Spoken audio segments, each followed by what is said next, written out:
কিন্তু বিজেপি সরকার। প্রত্যেক বছর প্রত্যেকবারই বিরোধী দলেরা এই মানে বিজেপির সম্পর্কে নানান রকম কথা, কুৎসা, অনেক কিছু বক বক বক বক করতেই থাকে, ক্যামেরার সামনে এসে, টিভিতে, ডিবেটে বসে করতেই থাকে।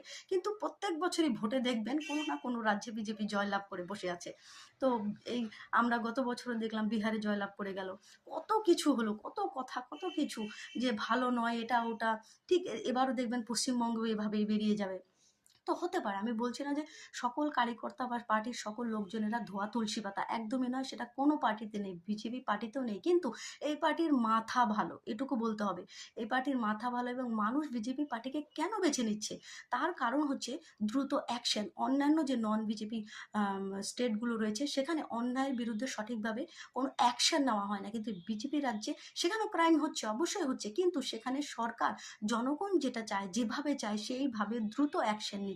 আর তার জন্য মানুষের কাছে তারা বেশি ফেমাস হয়ে যাচ্ছে এবং মানুষের মনকে তারা সহজে জয় করতে পারছে।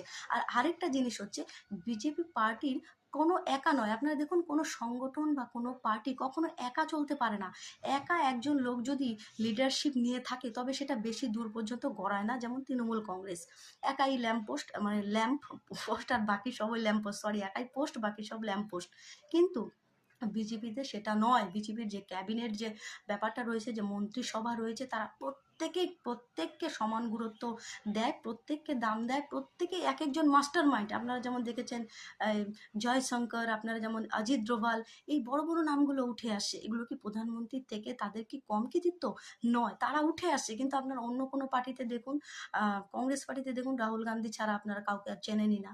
রাহুল গান্ধী, প্রিয়াঙ্কা গান্ধী, সোনিয়া গান্ধী, বাস, এরপরে আর কোনো কিছু নেই। কেজরিওয়ালে দেখুন, ওই কেজরিওয়ালই রয়েছে। আপনার টিএমসিতে দেখুন, মমতা ব্যানার্জি আর অভিষেক ব্যানার্জি, এরাই হচ্ছে ডিসিশন নেবে, এরাই মাথা, এরাই সব কিছু।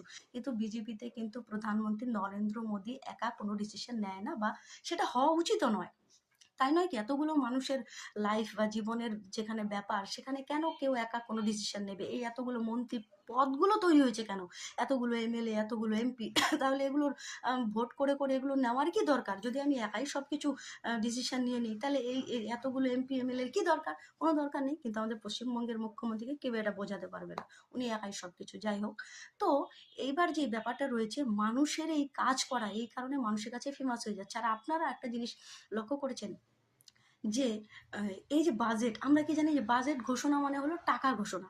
আরে কোন খাতে কত টাকা ঘোষণা হচ্ছে আপনারা জানেন? আমাদের দেশের 80% মানুষ এখনো পর্যন্ত জানেই না যে বাজেটটা ঘোষণা হয় কোন খাতে, প্রতি বছর যে বাজেট ঘোষণা করা হয় কোন খাতে কত টাকা বিনিয়োগ করা হয় এবং কি কি ডেভেলপ হচ্ছে।